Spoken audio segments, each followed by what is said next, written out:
Hey everyone, and welcome to Grief Burrito. We talk games, We talk movies. and today we're joined by the wonderful Trevor from Catching Up on Cinema as we choose our characters Fly out to Japan. Except it's and Thailand watch movie. Street Fighter the movie. Perfect. Let's go.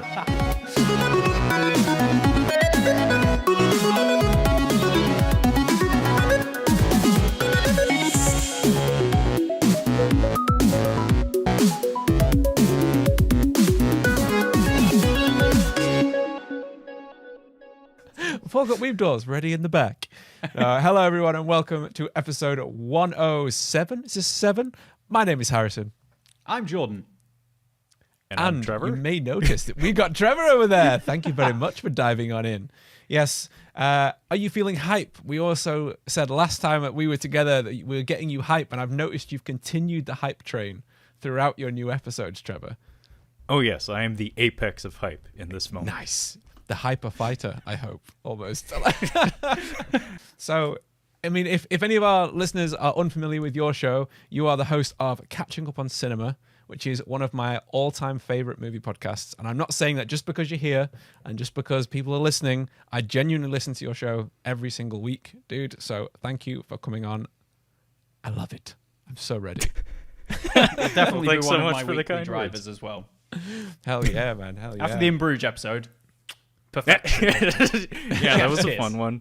We got to toss around some language in there that we as Americans aren't usually entitled to, so we certainly took advantage of that. That's Had the a good old point, time with it. Harrison. If we say the word Yes. cunt, do we have to bleep it for this episode because the Americans?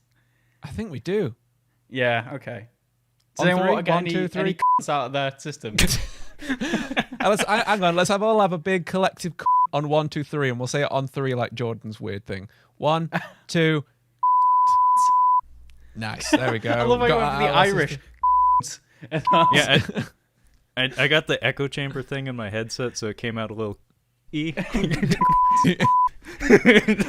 It's a very if I'm honest with you. So anyway, after that intro of just bleeps, how is Yes. everyone? Everyone good? So damn good. So damn good. I want to give a bit of background in that I guested on one of your episodes. I think, was it? I don't even know how long. Was it months? Was it years? It may have only been a month ago, honestly. Yeah, maybe a month. And we were doing about Tales from the Shelf, but we were doing a gaming version of that episode.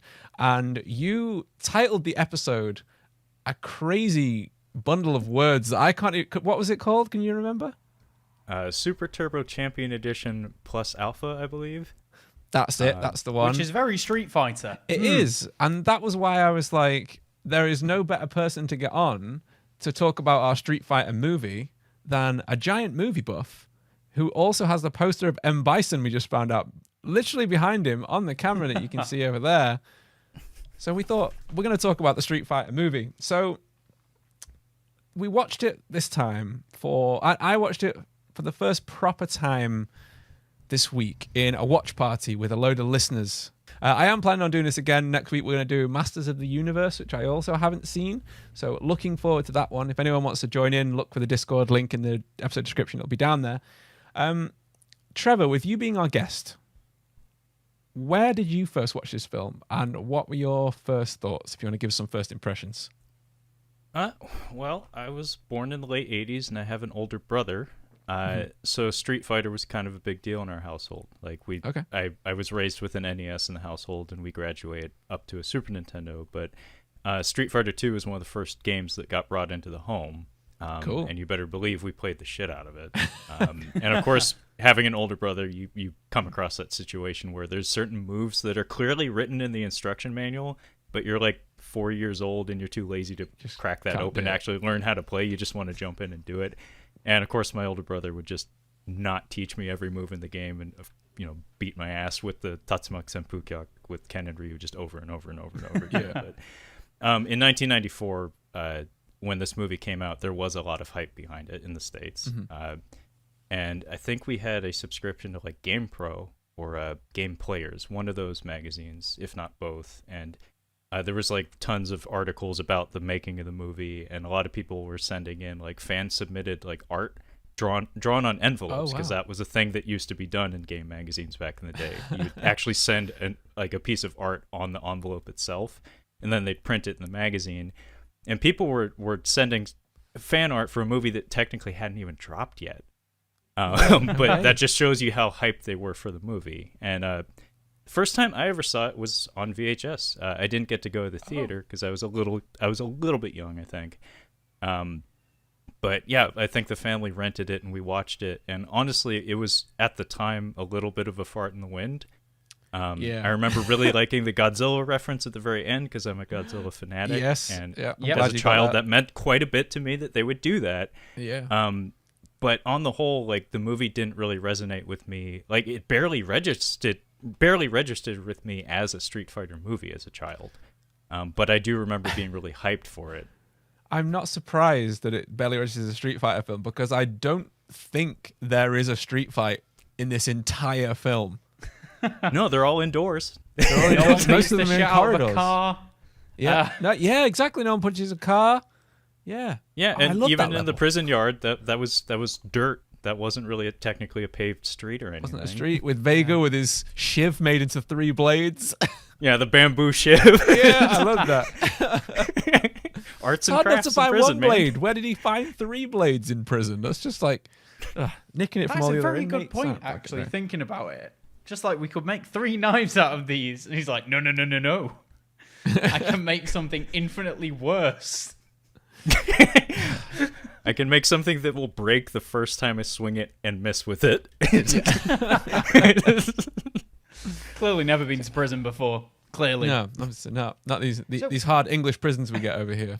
What did you guys actually... What was your initial reaction to the film? Because I personally went into it not very excited for this. Because Yeah. after the Super Mario movie, even though I didn't mind it, I wasn't exact... Oh, the Mortal Kombat movie. I wasn't exactly looking forward to it. But I think this is the one I enjoyed the most out of those 3.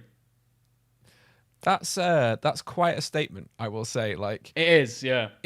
my Opening first myself up experience. for fire here. You are, yeah. I can hear the keyboards clacking. No, I don't really remember rating this film very highly when I first saw it. I barely have any memory of watching it. I remember the odd moment. The only real thing that I remember is Raul Julia. And at the time, I didn't know he was Raul Julia. I just knew him as, oh, this guy's like pretty intense. He's like carrying this whole film on his back. And then obviously seeing Adam's family and seeing him as Gomez Adams is just like, that is one of the pinnacle roles of cinema that he is just perfect. He's the perfect casting for that.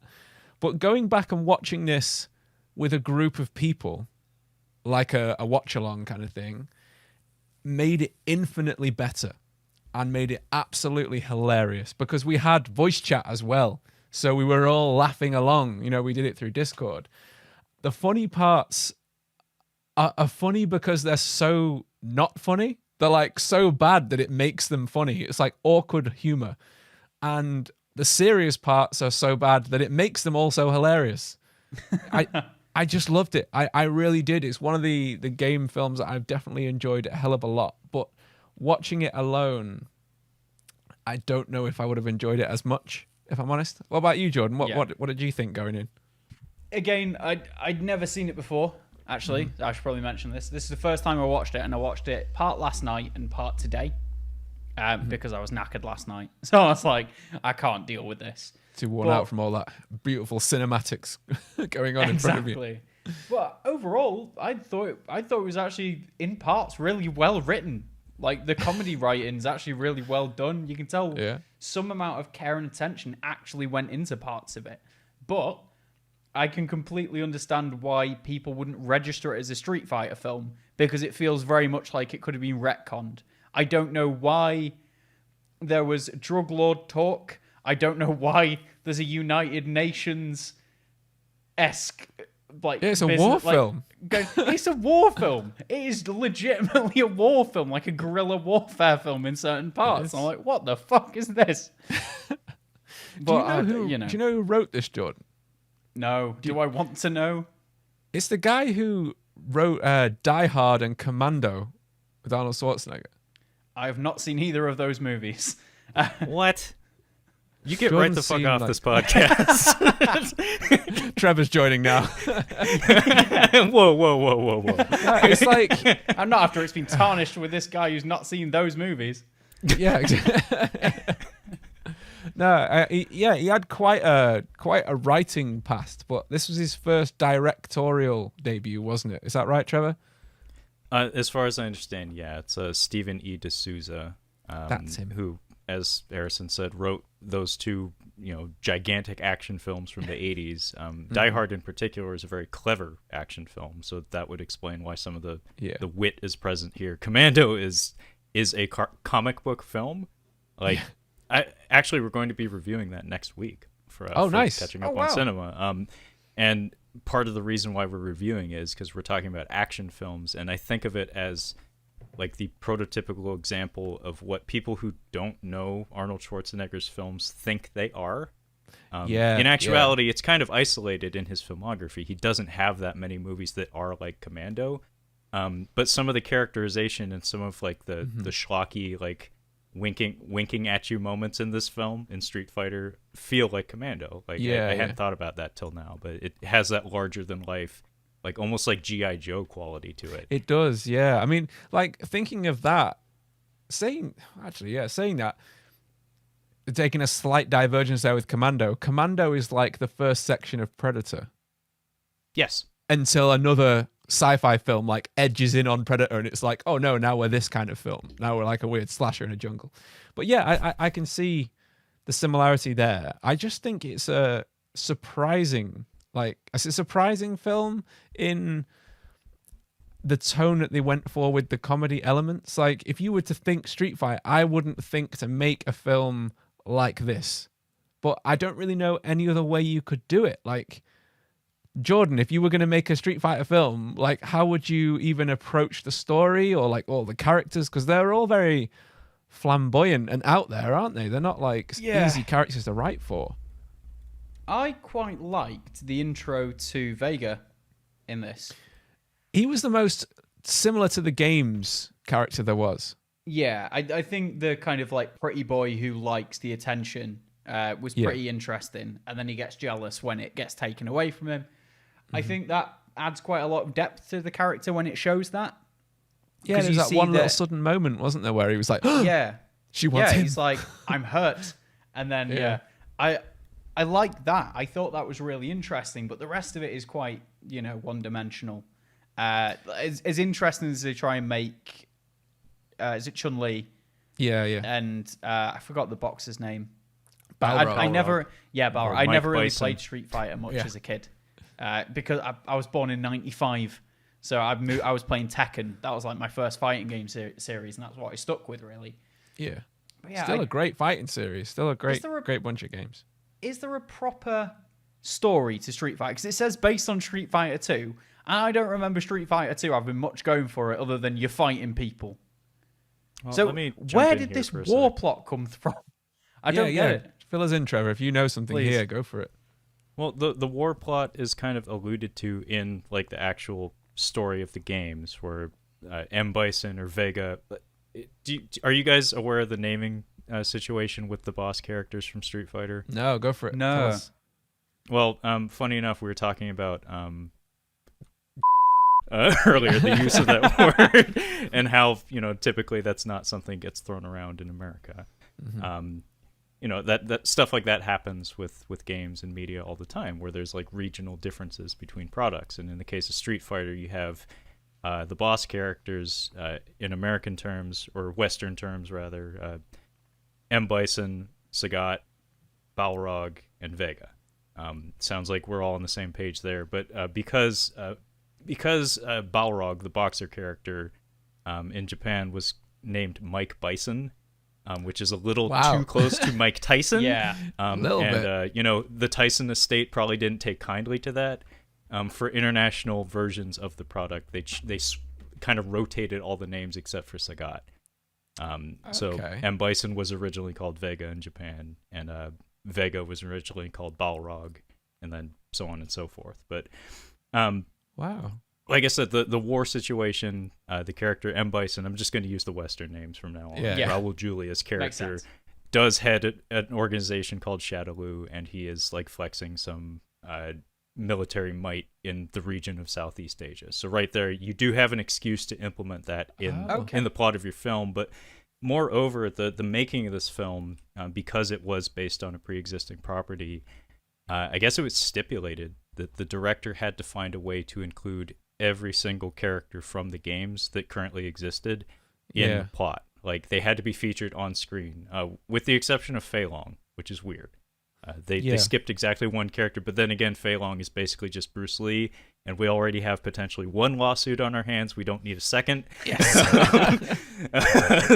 So, thinking in those terms, something like a war, something like a grand plot of some sort, feels like a way of shoehorning in many, many characters. Doesn't necessarily mean they have to have dialogue, but basically he had to include like all of the Street Fighter characters minus Fei Long in this film. So making a big plot like that probably was a good way to do that. But on the whole, like, the story for Street Fighter is not suited for film, honestly. No, especially if you have to include every character, because traditionally the best storytelling that's been done outside of the games, based on the games, has been just focusing on one or two characters. Not The Legend of Chun-Li. That is a garbage film. That is absolute garbage. But like there's a wonderful web series called Assassin's Fist that just focuses squarely on Ken and Ryu in like the Street Fighter Alpha era. And in terms of fan service, they do a really good job of playing to those characters, but they don't bother including all the extra baggage. Like Guile doesn't show up, Blanca doesn't show up, Chun-Li doesn't show up. So narrowing the focus, I think, is the only way to really do it well. So parts of this movie come across as kind of unwieldy in that way. But yeah, honestly, doing this as a film, like, another way you could have done it would be like Mortal Kombat did, which is basically just a ripoff of Enter the Dragon with supernatural elements. Tournament based, Yeah, a tournament where it's like these people don't need to be characters. All they have to do is show up and get punched in the face, and then we move on to the next familiar face. They get punched, and then continue punching until there's only one face left to punch. That sounds should like be a good movie to me. Honest trailer, which is literally just that description. Yeah. Keep on punching till there's only one face left to punch. Legend of Chun-Li, by the way, has 3.7 on IMDb. Do you know what Street Fighter has? The film we watched. 4.5? I don't know. Don't know. I Just know on 4. Rotten Tomatoes it's got 10%, isn't it? So Legend of Chun-Li is 3.7. Street Fighter is 4. So there's 0.3 difference in these. Do you think that's warranted, either of you? That's I grossly I don't know if inaccurate. you've seen Chun-Li. I've not. No. So No. Major difference between these two is that Street Fighter is a movie. Legend of Chun-Li is barely a movie. In terms of structure and editing, The Legend of Chun-Li actually deserves like a dissertation done on it. It is so messy and sloppy and haphazardly, just not even stitched together. It's like Scotch tape together. It's a total fucking mess. I know that Jean-Claude Van Frankenstein's Damme. monster. Jean-Claude Van Damme was offered to be in it, wasn't he? As even just a cameo, and he was like, "No, I'm not touching that." Stay away from me. Wise decision. I need to take a shit. And just walks away. Yeah, straight out. No, I need to take a shit. Take a shit. Right. I I need think to should we take a move on shit. to talking about the movie, because we're Yeah. 20 minutes in. We So- should probably move on to talking about it. I want to mention the characters because we said that there's a lot of characters in this. So we've got Ryu and Ken, who are like absolute wet blankets. They are like, in my mind, they would have been the main characters, like you said in the Alpha series. Like they should Scorpion be. and Sub-Zero. Yeah, they're the duo at the front of the game. Like they're the characters that everyone plays as because they want to do Hadouken and Shoryuken and all that. Like that's the cool thing. Everyone wants that. But in this, like Ken looks like an accountant. He looks like he's never lifted weights in his life. He does look like an accountant. Why I couldn't put why I didn't like him very much. And it's the fucking Is that why? accountant Because boy. he's charging you for his taxes. Exactly, yeah. That's it. Yeah. That's my hatred of him. Also, his costume design is the worst. Have you seen the shirts and ties he's always wearing? Yep. Why?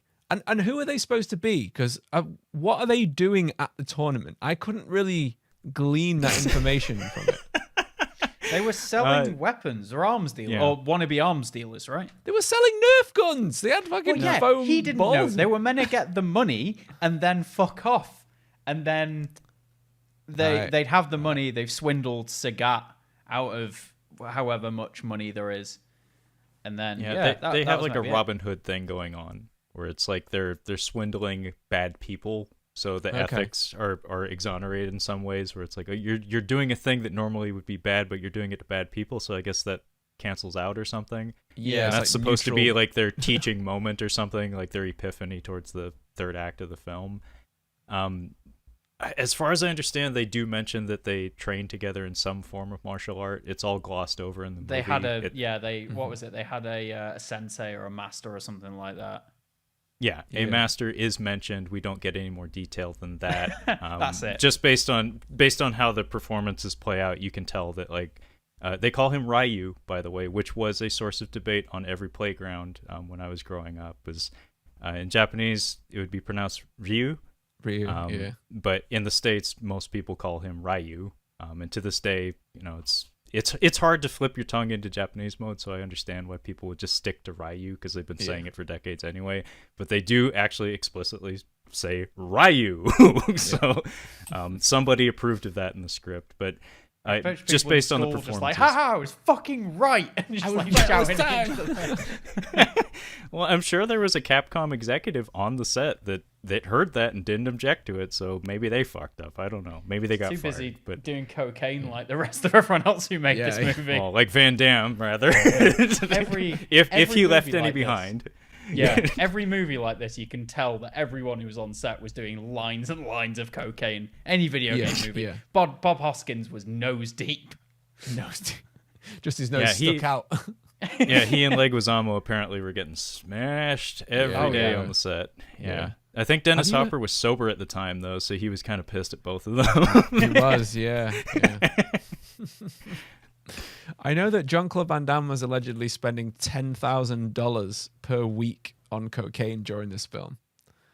And he was just, like, uncontrollable on set, apparently. Like, I was surprised that they made Guile the main character. Like, speaking about Ryu and Ken being who you expect to be the main character, Guile isn't the character in the game that I look at and go, oh, this is the guy. This is the story character.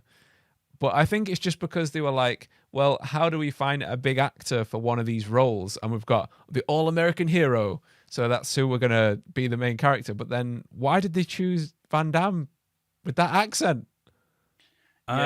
He's got an American stick-on tattoo. Yeah, the ones you get out of, like, you wet them and then leave them on for 10 minutes. Yeah. He's got one of them. I'd like to point out that Ross Cook, the artist, shout out to you, dude. He came in and watched along with me. And he was saying that they should have included the tattoo the wrong way round on the other arm like it is on the game. You know, when he turned around because it's the palette swap. They should have. Yeah. That would have been great. I would have loved to have seen that in there. I mean, there's a lot of really strange little details in the set and production design of this film. So it's like, I wouldn't have put it past them to include that. It's silly, but maybe that's like sacrilege in American productions or something, though. I don't actually know. But to answer your question, I think it's always money, honestly, where Van Damme's the biggest name in the film. In 1994, he was kind of at the peak of his powers. Like, I think Time Cop came out the same year, and that was his highest grossing film ever. Yeah. So this is like peak Van Damme and peak coke habit Van Damme. But apex.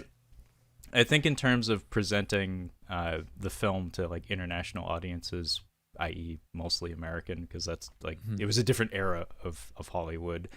I think the idea of putting basically a G.I. Joe action figure in the leading role made the most sense, because at the time, at least over here anyway, I don't think Ryu and Ken were firmly established as the protagonists of the games. I mean, the story didn't really skew like towards any character in particular. Like there's no prologue sequence at the title screen that tells you this is Ryu's story or anything like that. So they kind of had free reign to position whoever they felt would be best for the role. And, Captain America, as played by a Belgian man, as backed by a fictional UN group called the AN Group, I think made the most sense financially, especially in 1994. I love how that point, you're not paying for Van Damme, you're paying for the coke addiction. Oh, yeah. That's literally it. It's like, a quarter of the budget for the film was to get him. Yeah, that's I believe mental, it, isn't it? No, I believe it. Yeah, because he was supposed to headline Mortal Kombat, the game. So somebody at Capcom / Universal, the people who made the Street Fighter movie, must have offered him more. Because he was supposed to be Johnny Cage. He was, because that character's not just based for the on him, game. Yeah, not just for the game, but I think for the movie as well. And he turned it down. So I would imagine Universal and Capcom had the higher bid. And it's really sad too, because I like Van Damme quite a bit, actually. Like I have a strange fascination with him and his career, but you can see the coke on, like, not visibly drifting on him. off him as he walks around.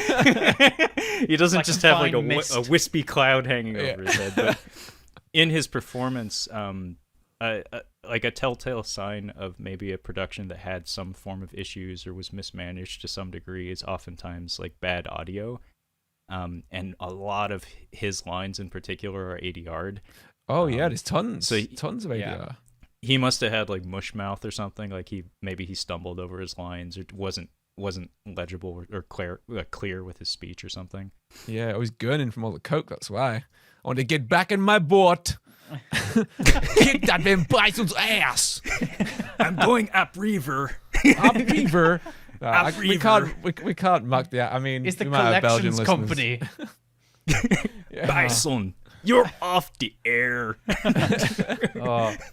But that being said, it just makes it so like there's something endearing about it when he's so, because he is giving it his all, his cokey all.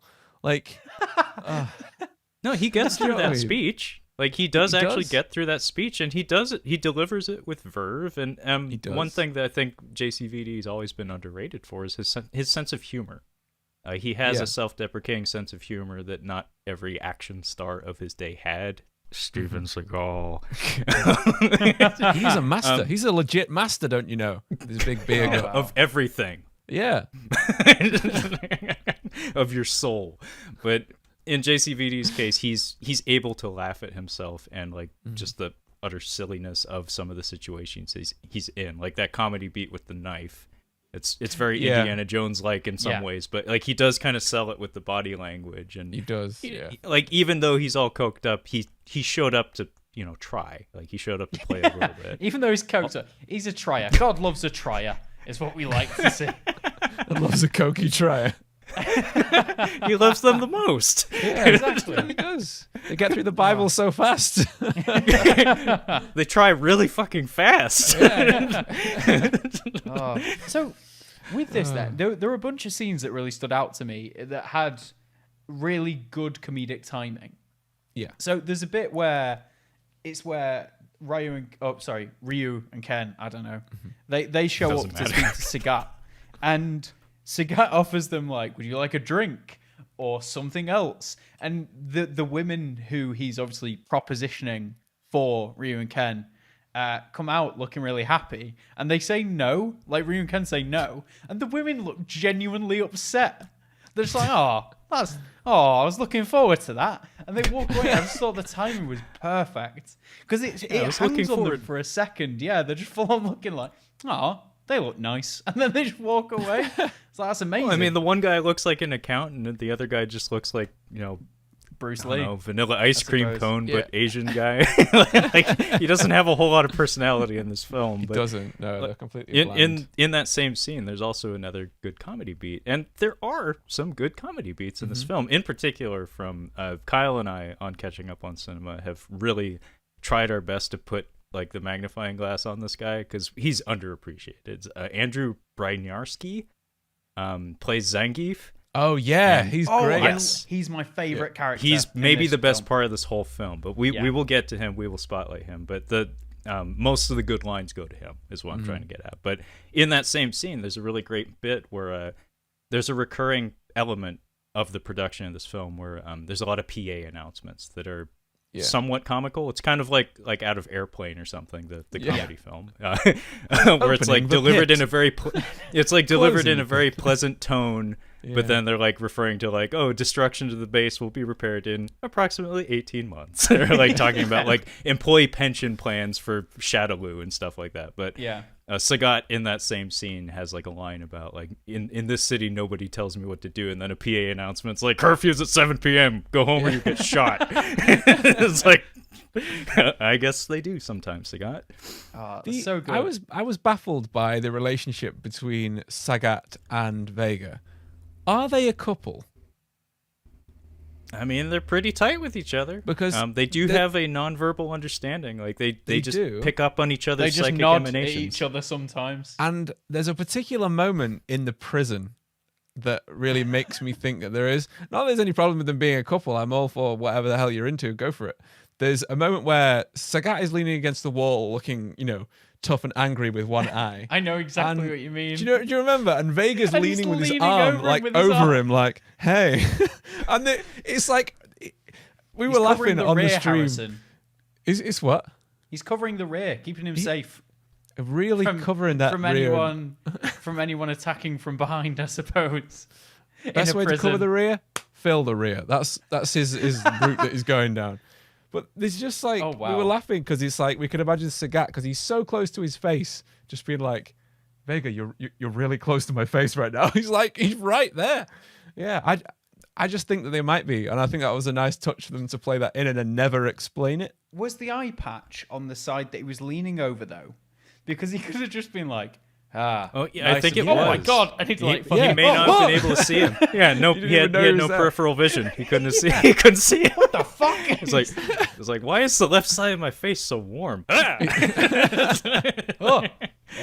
Well, I mean, on the set of Hook, famously, Bob Hoskins from the Super Mario Brothers movie, he and Dustin Hoffman apparently off hours, like when the cameras weren't rolling, just did method acting and decided that Hook and Smee were a couple. I was like, that's what I thought he said. Well, you wanted me to say that. Yeah. Sorry. In retrospect, I should have for the roles, but just apparently odd acting.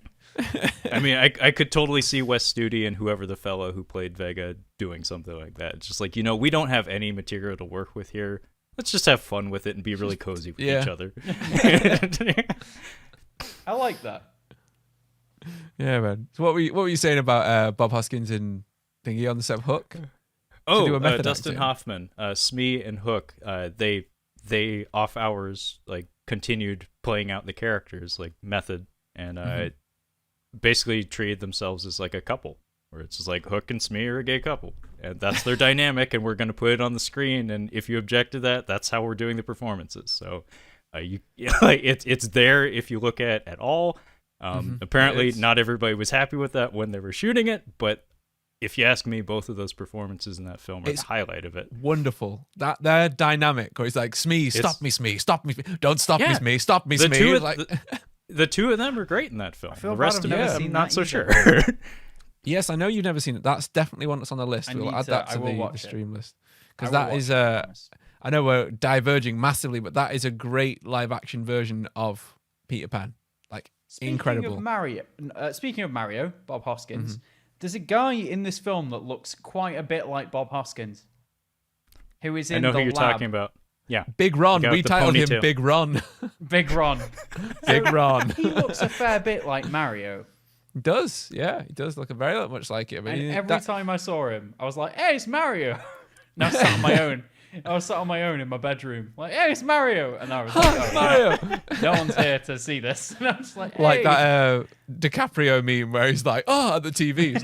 Exactly. That was exactly what it is. He was in one of the rather baffling moments of this film, in my opinion, where Dal Sim is a scientist in this. He's not a yoga master who does like a good old clapping dance. Yeah. He's just a prisoner who is making super soldiers. And there's this limbs. Yeah, I was expecting expandy limbs because he's exactly, a scientist, and he was the mutation thing. The mutation thing pours on him at one moment, and it pours on his arms, And it feels like they were setting it up that, at one point he's going to do like a stretch punch. But then it never comes. It never happens. I don't know whether that was like a budgeting thing where they couldn't do the special effects, because I know that they had no money left for special effects, did they? So like the Hadouken, there is a moment of a Hadouken in there. Yeah. But it's just a blue flash. It's just a camera flash. That's it. What did you think about that, Trevor? Because I saw you lolling backwards in anger at the lack of Hadouken. That is something I remember from my initial viewing as a very small child, was the just utter dismay at the fact that there were no Shoryukens or Hadoukens or Yoga Fires or Sonic Booms. We do get a pair of flash kicks. We do get a pair of flash kicks, and you could skew things where M. Bison's flying charge could be a Psycho Crusher. Although, without the twirling, it doesn't quite match. But you can't really spin a man who's suffering from cancer around that much, though. I think we can let him off for that. They at least got him on the wires. Yeah. And apparently being on the wires was something he really enjoyed. He did all of his own stunts. Raul Julia, this is a point I want to make. Like, he is the carrying force of this film. He is absolutely wonderful. Like, we know he's a great actor anyway. You know, he's in, was it Kiss of the Spider Woman, which was like an Oscar-worthy film? I don't know if he won one for it, but I know it was very, very highly rated. What the hell is that? Kiss of the Spider Woman? Yeah, it's not like a superhero thing. I've not seen it. I've just seen clips. I don't know what he expected it to be. I just didn't expect it. I've never heard of this. No, I hadn't until doing research. I want to watch it though, because it looks very, very interesting. Some old black and white film. But he is like, he wanted to do his own stunts. He was suffering from stomach cancer. And no one knew it was fatal during the filming of this film. He had just finished having chemotherapy and went straight to filming this, which is why they had to do all the wire stunts and all the long shots. For people who don't know what long shots are, like as in long distance.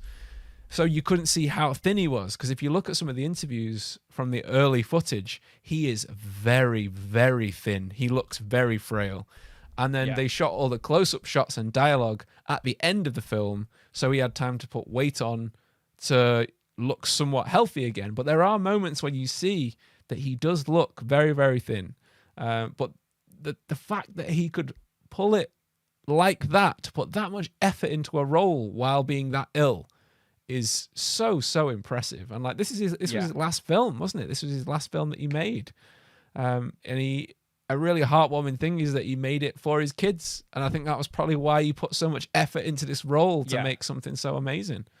And it's just, he's great. He's wonderful. He steals any scene he's in. So like, there's a bit where he's trying to build Bisonopolis, isn't he? Bisonopolis, yeah. So he's trying to build Bisonopolis, and there's a point where he's talking about the food court for Bison. Oh, it must be bigger. It must be bigger. All of the baked good companies are going to want in on this. Yeah. It was lines like that absolutely got me, because at points you did kind of see he did have, I don't want to say he had a point, because he's very, dictatory. He's based off Mussolini, yeah. Well, yeah. He's had many fans and world leader attempts over the years. So he doesn't always come across as some absolute psychopath. Sometimes he does come across as like someone who knows what they're doing and has almost noble goals, in that he doesn't want wars, and he's like, I just want shit to be cool for once. Yeah. And he's early Thanos. Well, that's exactly. And I feel like the good point to any villain is, at least at one point during the film, you can isolate something and say, I kind of see where he's coming from. Yeah. If you can do that once, even if it's just down to the food court thing, where he's like, he definitely needs more baked goods. Have you never been to a patisserie before? That's what you need. And it's just the way that he gives this like really cool speech. One of my favorite parts of the movie is when DJ, who is like his right hand man, it's like there's an escape scene. Something happens with Guile, and he dies, but he doesn't die. We're glancing over a lot of this movie. We are. There's a street shootout, but not a street fight. How's that feel? No, that's a moment before you get to your moment with DJ. When they're driving away in the truck, there is a moment between Ken and I think it's Vega where Guile's character runs into the street and Ken just shoots him in the stomach a couple of times, like a couple of gut shots. And we later find out it was a plan, but Vega didn't know that. And Ken looks at him like, yeah, I just shot that guy in the stomach. And he's like, whoa, that is brutal. He's just like, I just killed a man. Because you've not seen anyone else kill a man. At that point, he literally he's like, hey, I just killed a man. He doesn't know Sagat's all right with that. Sagat might have some weird moral compass. He's like, that's fucked up, dude. Yeah. But yeah, the bit with DJ where he finds out Giles died, and Bison's, he's like, congrats, Bison. And he goes, no, I wanted to fight him in battle. And he's like, no. And he's like, okay. Just like, right. And he's just there like, this fucking guy. You try and say congrats. And just DJ's a great character as well. He just goes, just the shit. Okay. Yeah. Okay. He just gets back to what he's doing. Fuck me, right? I'm the dickhead for saying all right, you know. So good. Yeah. There's a really lovely dynamic between Zangief, DJ, and M. Bison, where you have he has his left and his right hand essentially, and in DJ's case, we the audience are privy to the fact that he's just collecting a paycheck. He's here to exploit Bison and all of his terrorist ways. Yeah, he and left stuff. working at Microsoft. Yeah, I should have stayed at Microsoft, as we yes. we hear him say. Yeah, and you can tell that he's just sucking up because he's trying to secure his place next to Bison and stuff. Whereas Zangief, he is a true believer. Like you were getting paid. You got paid. And they play off each other really well. In particular, DJ and M. Bison. Raul Julia gets to have a lot of fun scenes with him. Like when everything's going to hell in the base, like he's thrilled at the prospect of his base being invaded, and he gets to die a martyr's death essentially. And you just see DJ kind of slinking away in the background, and so he's just like, "Oh, that's the plan now. Bye." It's weird, isn't it? Like Bison being so like Bison is the straight man in this film that doesn't know he's hilarious at the same time. It's a really weird like dichotomy. Is that the right word? Duality? I'm not sure. But yeah, I just think his speeches when he's like flying in the air, claiming to be a god because he's powered by the same energy that powers the bullet train going to Osaka. It's just like, it's so I think good. it dates itself a little bit, doesn't it? It does. It does a little tiny bit. Yeah, it does. But like Zangief, there's a moment when they are... We haven't even really touched on Chun-Li and Balrog and E. Honda. Honda is Hawaiian in this. Yes. And Chun-Li isn't a police officer. She's a news reporter. And Balrog is the cameraman. So they're like this little crew of espionage that... Ragtag crew that are trying to take down M. Bison. It was more Scooby-Doo than anything, if I'm honest. It was. They even had the van. I expected, like, so they also do have, I forgot his name now, the guy who gets mutated. What's his name? Blanca. Blanca, yeah. But there's a point where in the film they've got these massive bags. It just says like mutagen, like mutagen changer, and like highly volatile acid and shit like that on these massive glowing bags, like huge warning labels, which really got me. I half expected him at the end to jump on a van with them or something, and they go solve mysteries or some shit. Yeah, that would have been great. I called it. Yeah, I would watch a spin-off of that straight up. So you wanted Blanca to say Rut-Row? Rut-Row. Not for anything sexual, just for the fun. Let me find out what it actually said on the bags. It said DNA mutagens and then warnings everywhere.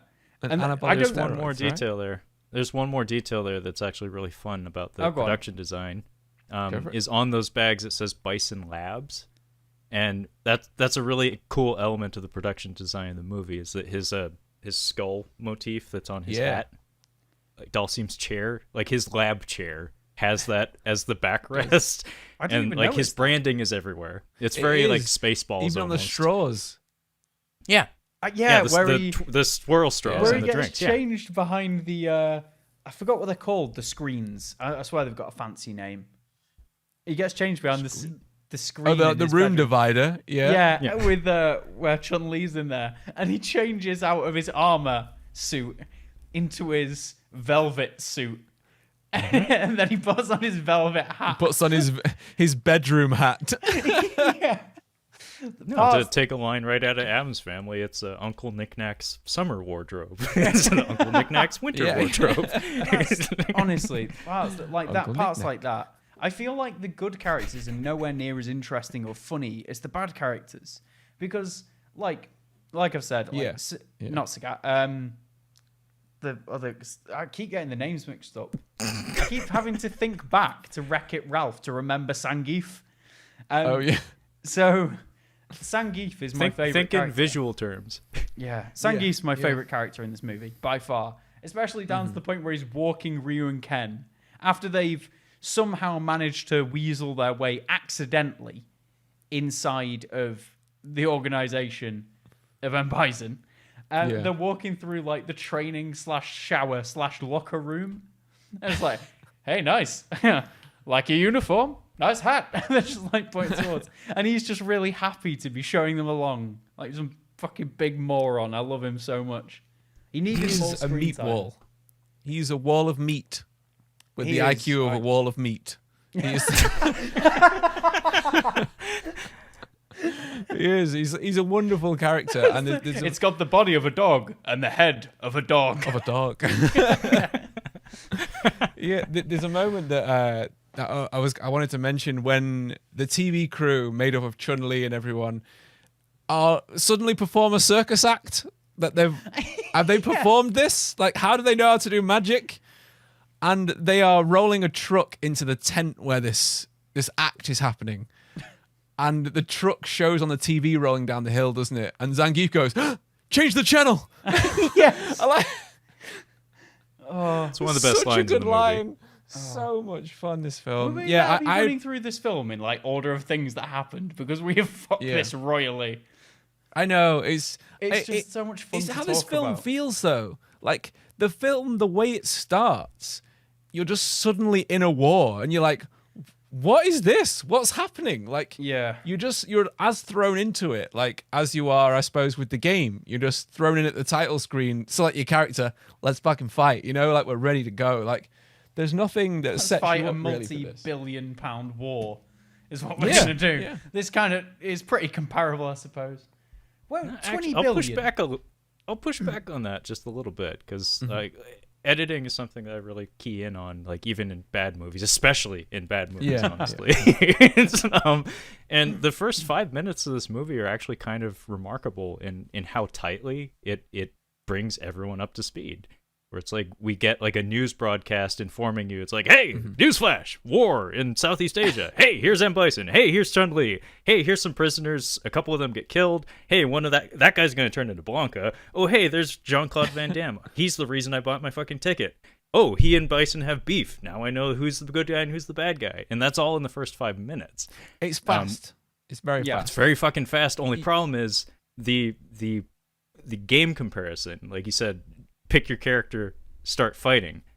We don't get any fighting in this movie, like any proper No. fighting, maybe ever, honestly. Yeah. Really, until like the last scene of Bison and Guile when they fight on like the walkway thing. Yeah, Also, I when mean, you you said people get killed at the start, hostages get killed, you neglected the fact that M. Bison breaks about 20 people's necks with his hand. He just Yeah. Yeah, It's one just hit, like- one yeah, hit. it's just breaking people's necks. Yeah. You came all this way to fight me, and then he just snaps the guy's neck and moves on to the next. So he's got a production line of neck snapping does. going on. He does. Which is, if I was an evil mastermind, I think I'd want that. It's a production Same. line of neck snapping. Yeah. But sounds there's a like a bit sex as well. Yeah, no, don't go there. When there's a bit as well where Chun-Li is running around the base after all this stuff's gone down and it's getting towards the end of the movie, and she's like, "Where are the prisoners?" And it's just like, did you not hear the announcer just say, "Open the prisoner pit," and close the prisoner pit? And it's like, I think they might be in the prisoner pit, Chun-Li, if I'm honest with you. Probably in the prison pit. Probably in the specially designated prisoner pit that he had made constructed and just had a fucking biologically engineered weapon ready to raise or lower into the area. Probably in there, I'd imagine. Yes. Probably. Potentially. Probably not the locker room where you are right now. No. Perving on all the men, all those training men. Yeah. Well, I like how they're continually beating up just that one soldier to get that information out of him. And it's like, if you hit me harder, it's not going to make it easier for me to tell you. And he never actually says anything. We just cut away from that. Yeah. You cut away because he starts crying and people would feel bad. It's like, please stop hitting me. No, she beats the shit out of him, and then Balrog continues to beat the shit out of him even more. And then they say, "Where are the prisoners?" Part cut away. Yeah, in that bit, he has boxing gloves. He did. I like the fact that he went to the gym and made sure to grab some boxing gloves to really complete the look. Boxing gloves take a while to put on properly as well. He's what? Hard to put on properly? Yeah, like, imagine trying to put on boxing gloves while the rest of your team are trying to fight, and you're like, I've only got one hand free. Can someone help me with this? I mean, if those have laces, that's going to take a couple minutes, man. Yeah, exactly. Hard to tie a bow with your teeth. I mean, maybe he has fragile hands or something, because that's not going to help with your punching power. But maybe he's got glass hands or something. Yeah, he's got brittle bone disease, and he's got to cover a war zone. No, you just need to have one cutaway shot of him putting up one finger to Chun-Li and be like, "Safety first." Yeah, put on the gloves. Don't do cocaine, and then it just gets called a massive hypocrite for all the campaigns. I've got a crazy boxing fact for you to go with that Balrog statement about gloves for safety. More people die in boxing since the invention of boxing gloves. I'm aware of this. Now they're not afraid to punch people's heads. They didn't used to punch heads before. It was all about the body punches. So now people break their hands. Yeah, it's exactly. the rugby football debate or American football debate where it's like if you're padded up, it gives you free license to turn yourself into a human cannonball. Yeah. Whereas if you don't have pads, you have to use caution in how you treat your own body as an offensive and get cauliflower ears like we do in rugby over here. We all hit ear first for people who don't know. We're all about ear whapping. All strength stored in the ears. Yep, that's where the manly part of the body. Such hench ears. It really creeps me out. If anyone has cauliflower ears listening, I'm sorry, and I don't know how you've got headphones in, but it's weird. I don't know why that happens. Harrison, you can't just call people who are listening with cauliflower ears freaks. You said freaks. I said I don't know how you got headphones in. I saw that look in your eye. Don't you do that. I love Zoom in on the eyes. Cauliflower ears, yeah. Zoom in around the eyes. Right, I mean, guys, we are coming up on the end of this episode. It has been wonderful, and it's been a crazy fucking chat. We've talked been about all over the place. 10% of this film. Nothing has been said. Nothing of consequence has been said in the past hour. I'm gonna have to put something at the start of this episode, which just says, "We are really sorry. If you've not seen the film, this is not going to help you at all." You need to have watched the film very recently for this episode to make any form of sense. I mean, I want people to watch the film after this. That's the thing I'm thinking. Like, look out for the bits. It was fun. About. Yeah, like go back and watch it and see what you think, because this is one of the video game movies that is worth watching. Like, I don't think I'd recommend watching Mortal Kombat. Really, I didn't rate that film. I'm sorry, Trevor's giving me some fierce looks. I'm scared. I'm just going to cover up his part of my screen. Did you like Mortal Kombat? Did you actually like that movie? I adore Mortal Kombat. It's really bad in a lot of ways and very schlocky, but it knows what it is, and it doesn't try to be much more than that. It doesn't reach any further than is appropriate. It keeps it fairly simple. Yeah, I agree with that. In terms of production design and stuff like that, like the fight choreography is not great, but on the whole, the movie generally looks pretty good. It has a fun energy to it. It doesn't drag at all, really. Street Fighter, I would argue, has a few too many moving parts. In the form of all these characters and all these different teams, all these different Scooby squads that have to reunite at the end. Not really, though, because we probably didn't have access to all the actors on the same day. And it's not very faithful to the characterizations of any of the source material, whereas Mortal Kombat adheres pretty strongly to the games. Yeah, I've not really thought about that.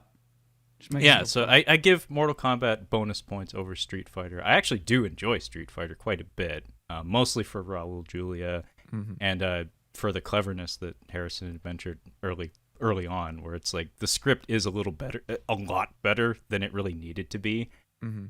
But in my opinion, I personally would have preferred a higher like punch to dialogue ratio. Yeah. Like, as honestly, with most things in life, yeah.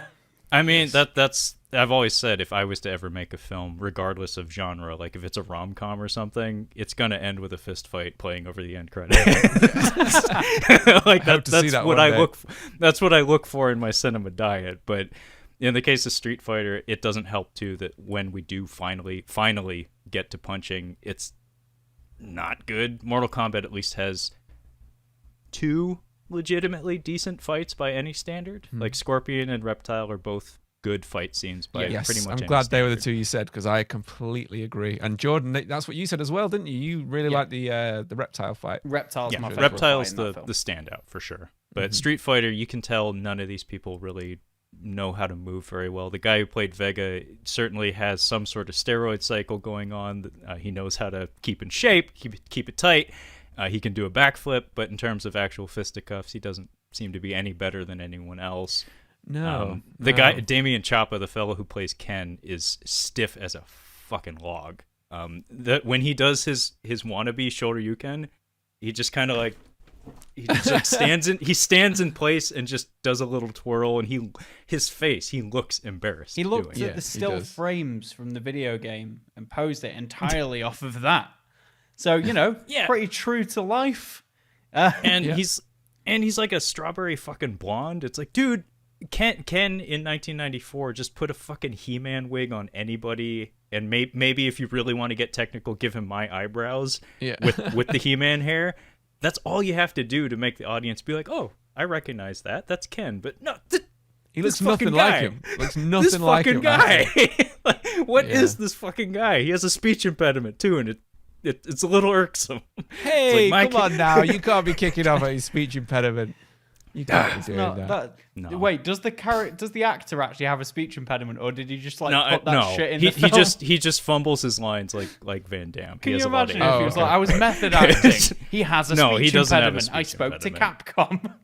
It's like, you don't understand. This is part of the lore. Yeah, it's lore, he just has he has mush mouth. And yeah, like, no doubt. 100%. Try harder. Like, come on, man. That guy's on the coke. That guy has the cancer. They're trying harder than you. Yeah. You're over here looking like an accountant with a bad tie. We've already got 2 C's, coke and cancer. You don't be a cunt. And it's just like, tied it back round. Well done. There we go. Way to go. And on me calling a guy who has a possible speech impediment a cunt, let's end it there.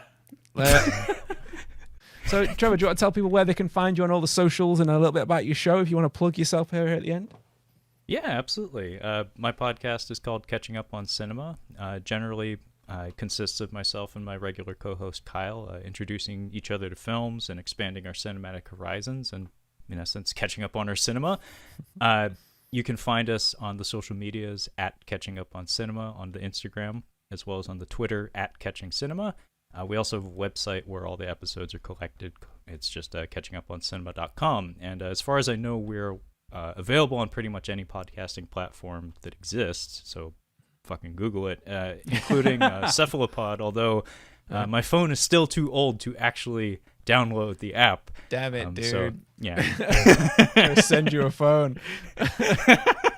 That's your next Patreon goal. Get Trevor a fucking phone. Wow. Man. Yes, Jordan, and where can they find you? They can find me at the Mr. John Core, and obviously I just want to say it's been an absolute pleasure to have you on. Thank you very much for coming on, dude. It's been enlightening. It was something. You. So many bleeps. Sorry, I forgot you're going to have to bleep it as well. Tell you what, leave that one for the impact right at the end of the episode. Go on, Haz. Where can they find us in general and yourself? You can You can find us everywhere at Grief Burrito and absolutely every podcast app there is, especially Cephalopod. And if you want to leave a review and a rating and a subscription to all of us, including Catching Up on Cinema, please do that. You can find me at HasWild personally everywhere on all the socials. And you can find Nick at Ruthlessly Ruffles. And you can find Lucy at Lulu_Pew, I believe is the correct term, on Twitch and Twitter. Let's do this. All right. Let's get out of here. Later. Perfect. Perfect. Perfect.